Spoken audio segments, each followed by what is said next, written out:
makes a good salesperson? Hey, we're going to be talking about it today on the Good Advice Podcast, and I'm your host, Blake Benz.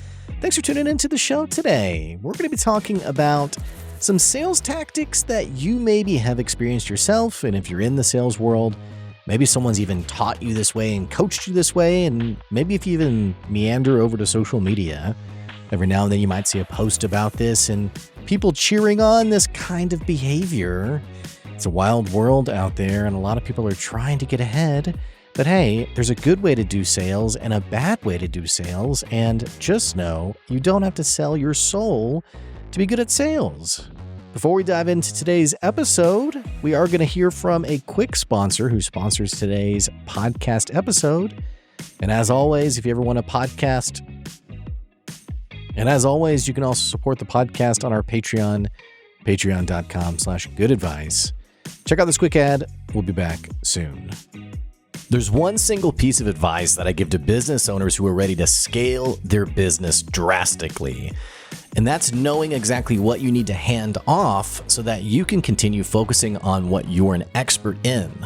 It amazes me when I talk to business owners who are doing their own bookkeeping and tax prep, and worse, that they're going through all of this paperwork at 10 o'clock, 11 o'clock, even midnight, slaving away trying to make sense of all of the numbers for their business. Business owners who are making it happen have already figured out that you can't do it all yourself. That's why I recommend Steve Lay with Equity Business Solutions. Not only is he an expert in bookkeeping and tax prep, but what I love about Steve is that he'll sit down with you and help you make sense of the value of your business beyond just reading a spreadsheet.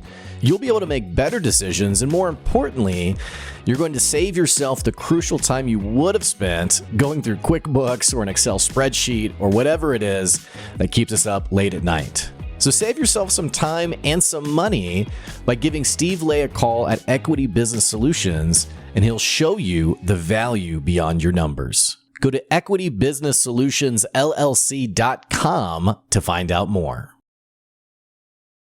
So I'm getting closer to a little due date, a little baby due date, and things are getting pretty busy. It's getting pretty busy around here in Casa Del Benz, and just trying to get all the meetings that I need to get in before the baby comes, and I'm not planning on taking too much time off, but it is funny, people who've reached out or people I've talked to about meetings over the next few weeks who are like, yeah, what's your availability in early June? And I'm like, it's not good. It's not good availability. So all that to say, I am excited to talk about today's episode today. I talk a lot about sales on the podcast. Today is no different.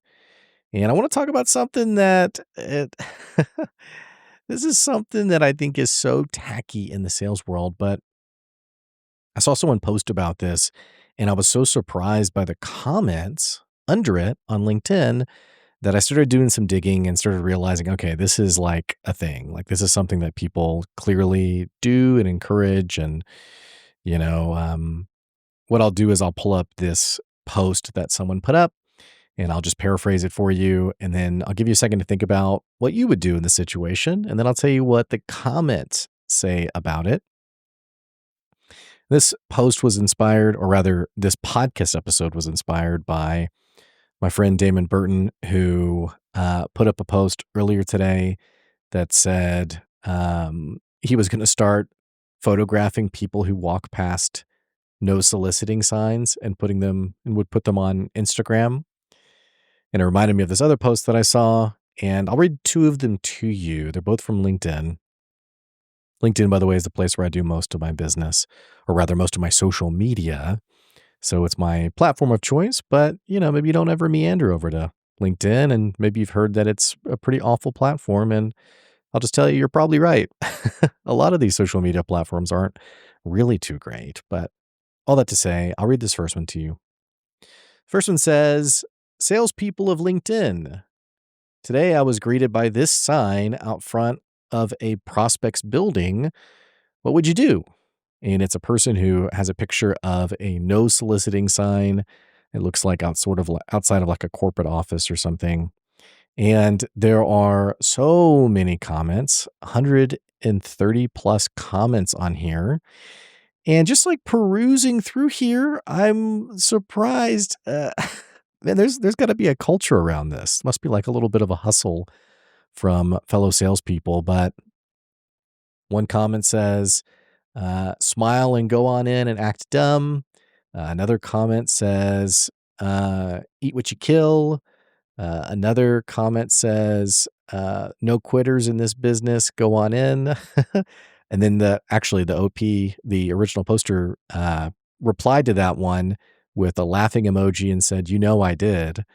And that's pretty much like what all these comments say is like, you go on in. I mean, you got to make it happen. And one level, I kind of get this. We'll talk about it a little bit in a few minutes on the podcast, but actually, I'll go ahead and just talk about it now. I mean, I get there's like a grind mentality, and salespeople, they're a different breed. If you've ever seen like clips from Wolf on Wall Street, I mean, you just see people hustling and not always, doing the most good way to do business, but trying to get the deal done regardless.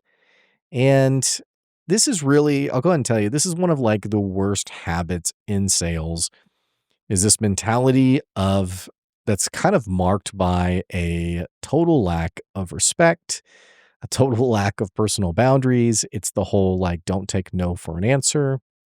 It reminds me of somebody came to my door. I've talked about this before on the podcast, but someone came to my door and they wanted to sell me like a security system or like a certain kind of alarm system or something. And I said, "Hey, I'm good, man." And like being in sales myself and having worked with salespeople in the past and having sold myself, this guy's at my door and I'm trying to save him some time.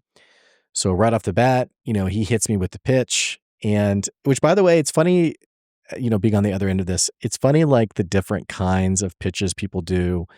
Like this guy just went like fired right out of the gate. He was like, "Hey, I want to talk to you about this security system that I'd love to get installed."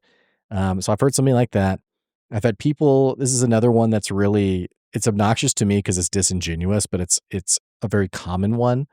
This is when the person knocks on the door and they say, "Hey, do you know," this actually happened to me the other day. Someone knocked, I think they were selling me like either lawn care or pest control or something, but they knocked on the door and they said, "Hey, do you know by chance the Bradfords behind you?"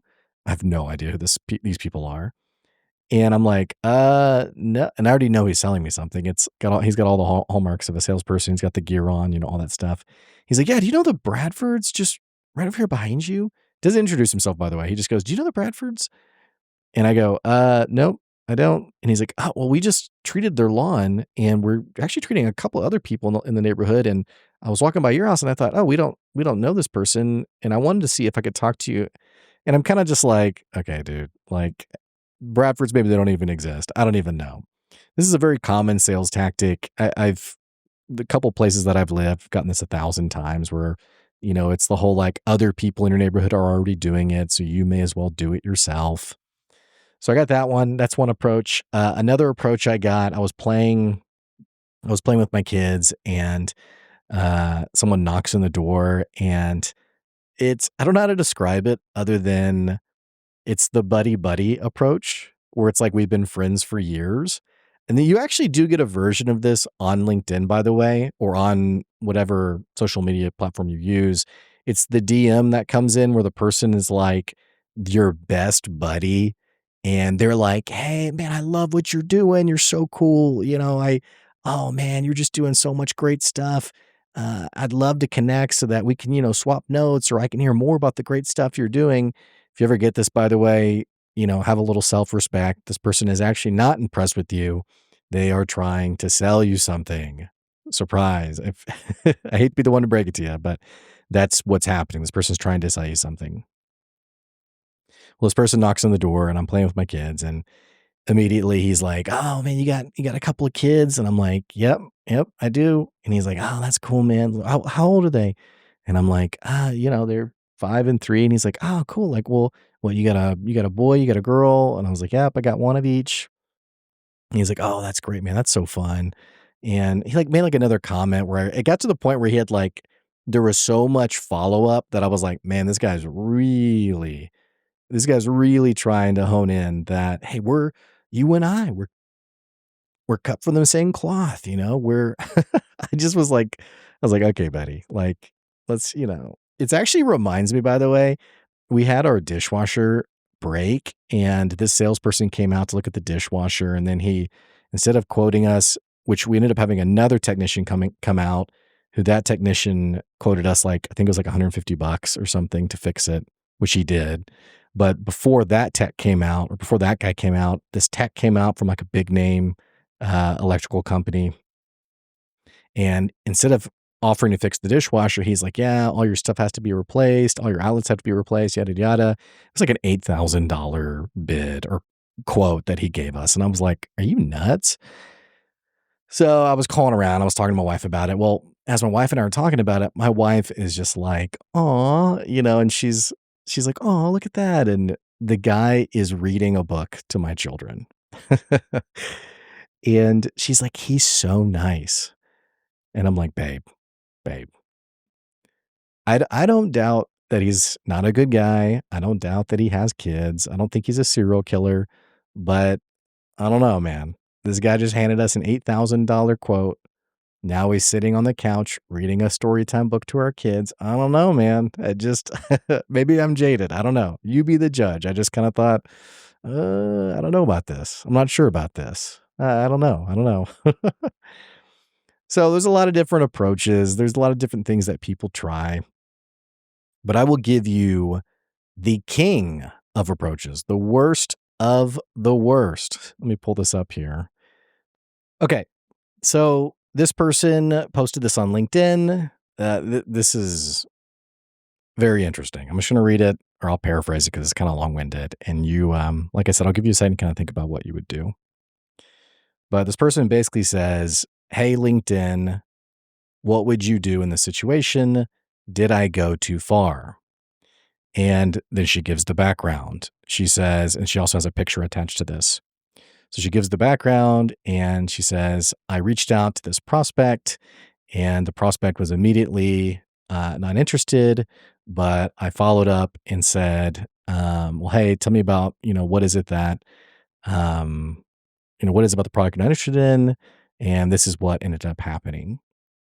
You look at the picture and you have the person giving like the standard cold opener. Hey, I'm with so-and-so here to contact you about yada, yada. And the person responds with, I'm not interested. Never contact me again. So this is then where the story gets interesting.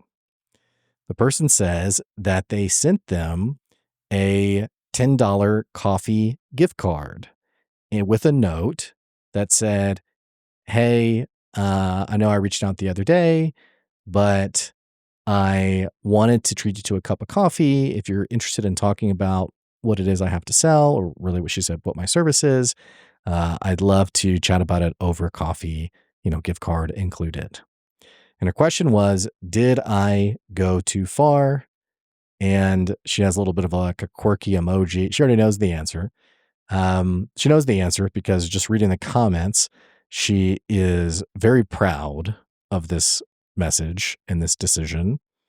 And again, we have a handful of comments that are, get it, get after it, always be closing, you gotta keep after it.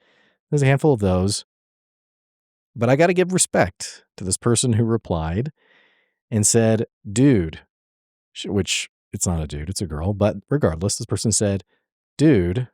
Oh, actually, interestingly, this is a woman who replied. So I guess women can call the women dudes, I don't know. So this person replied and said, dude, he told you no and asked you to never contact him again. What are you doing? And goes on to say about respecting, like move on, let it go in a little bit nicer words than that. So, and I saw this and I kind of thought, yes, thank you. That is exactly right. Thank you. I've seen a couple other posts like this. I saw another one that someone posted, same kind of deal. The person said, did I go too far? And the person had the text message conversation and said, hey, I'm here to contact you about so-and-so. And the person responded with, please take me off your mailing list. or your messaging list. I'm not interested. And then the person responded again and said, sounds good. I can do that. And then there's another message, looks like about 45 minutes later, where the person says, just curious, are you wanting to be off the sales list because you don't think you need the service, or are you already familiar with the service and know you don't need it? If it's the first, I'd love to chat with you about a little bit more about what we offer and how it actually might be a pretty good fit for you. And then the person responded to that with basically go to HELL. Oh yeah, sorry. I'm in like dad mode. Go to hell. I'm in total dad mode here of like spelling things. So I forgot that you guys are a bunch of adults and not, toddlers who I spend my life with. This person basically said, go to hell. He basically said, leave me alone. Don't ever talk to me again. Very threatening response. And the salesperson was a little hurt and was kind of looking for a little bit of some encouragement on LinkedIn and was like, man, what's up with this guy's problem? All this to say, I'm noticing a trend in the sales world. I've talked to this before too, by the way, of the person who had someone come to my door.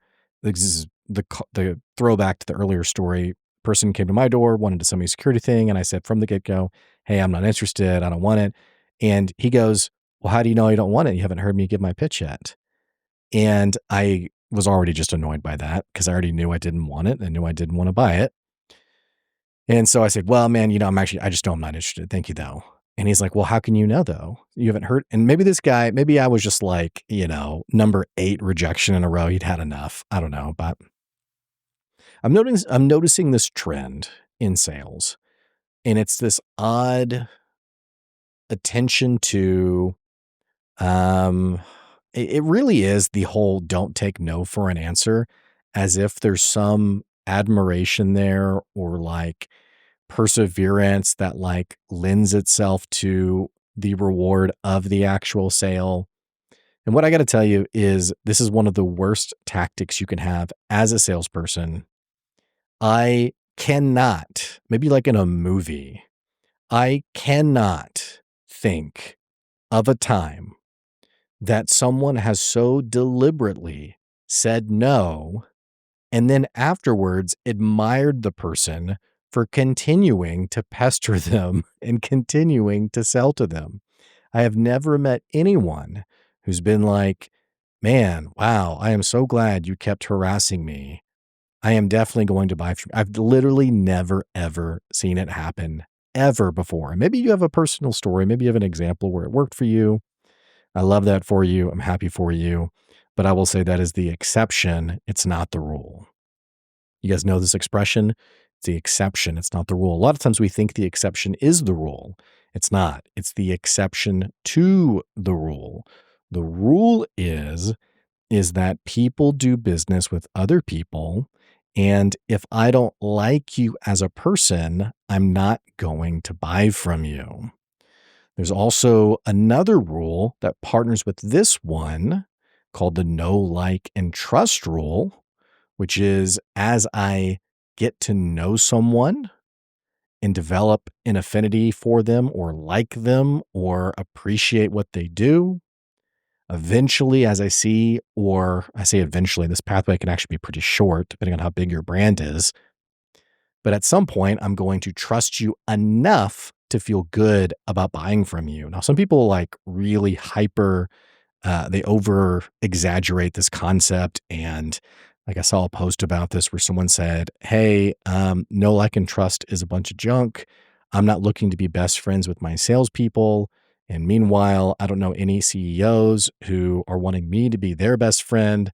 We're all just out here doing business. And I get that to some extent. I think some people don't understand that like know, like, and trust is more of a general trust around one's goods or services, around one's brand. I know you're not going to scam me, or you're going to at least do what I think you say you're going to do. Therefore, I'm willing to buy from you. And the like aspect is we seem to have similar values, or we seem to care about the same things, good or bad. And so therefore, I'm willing to have a conversation with you. So these two things go hand in hand. And unfortunately, many people ignore these concepts. And instead, they believe that the secret to sales is being as absolutely obnoxious as possible, harassing your prospects, violating personal boundaries. And, really the ultimate issue with this, the secret to really great sales, when I say great sales, I mean good customers and good dollar amounts. The secret to good sales is understanding that the people you sell to, not only do they have to believe that you're going to do what you say you're going to, but they feel like you are legitimately serving their need, which sounds very obvious. But when you get in these situations where someone is harassing and breaking personal boundaries and invading personal space, what does that scream? It screams that you're out trying to get your next sale and that you're not very interested in me specifically. Again, I'm not looking for a salesperson to wine and dine me, but I am looking for someone who's not trying to meet their quota. I don't want to be just another transaction for a business, especially if we're talking about sales in the thousands of dollars or $10,000s. I don't want to be another transaction for someone's bottom line. I don't want to waste my money. There's a good book about this. It's called How to Win Friends and Influence People. It's not a book about a manipulation or anything weird like that. It's from Dale Carnegie. And the whole concept about it is that if you want to grow your business, if you want to grow your brand, if you want to be a more effective person for good, you have to understand what other people want. Zig Ziglar also famously said, it's not about getting what you want. It's that if you help enough people get what they want, you will in turn get what you want. So understand if you're out there selling, you're trying to make it happen. And by the way, just think about this for a second. Why would you waste your time on someone who's not interested? Like, this is something that I don't think enough salespeople really understand. Sales is a numbers game. It is a game of talking to enough people. Understanding if your close rate is 10 to 20% or 30% even, or, somewhere in there, you're not closing 70% of your deals. If you're having one sales conversation per month, you're in trouble. But understand something. If you're going to do a sales call a day, let's say you're going to do 2 or 3 a week, why would you waste one of those calls talking and trying to convince someone to buy from you who's very clearly told you they are not interested? This doesn't mean, by the way, you have to cut people off. I might have I had a sales conversation with someone who she said, hey, we're actually going to go with this company. And I said, okay, cool. I said, well, hey, do you mind if I reach out in like 3 or 4 months to see how it's going? And she was like, yeah, totally. And I did reach out and it was still going great. So, but it doesn't mean you have to you're dead to me. But if someone very clearly says, I don't want this, I'm not interested, please do not contact me, why would you waste valuable time pursuing that person instead of just cutting your losses and moving on to the next one? For many salespeople, it's because it's about ego. It's about you. It's about your personal reputation, and it's really not about the customer. All this to say, the more you think about your customers and prioritize your customers and make it about their success, the easier the road to sales becomes. And more importantly, respect your customers. Show them the way you like to do business, because the way you sell them should be a glance of your values in doing business with people. Keep that in mind.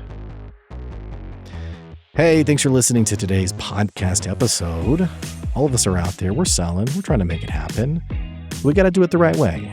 We got to make it happen the right way so that not just we can sleep at night, but it's going to attract better, happier, higher paying customers. Hey, if you enjoyed today's podcast episode and you're a first-time listener, what are you waiting on? Click that subscribe or follow button so you can keep getting good advice wherever you are. As always, I appreciate those of you who support the podcast and who are on our Patreon at patreon.com/goodadvice, as well as the businesses who advertise on the show. Thank you so much. That's today's good advice. We'll catch you later. See ya.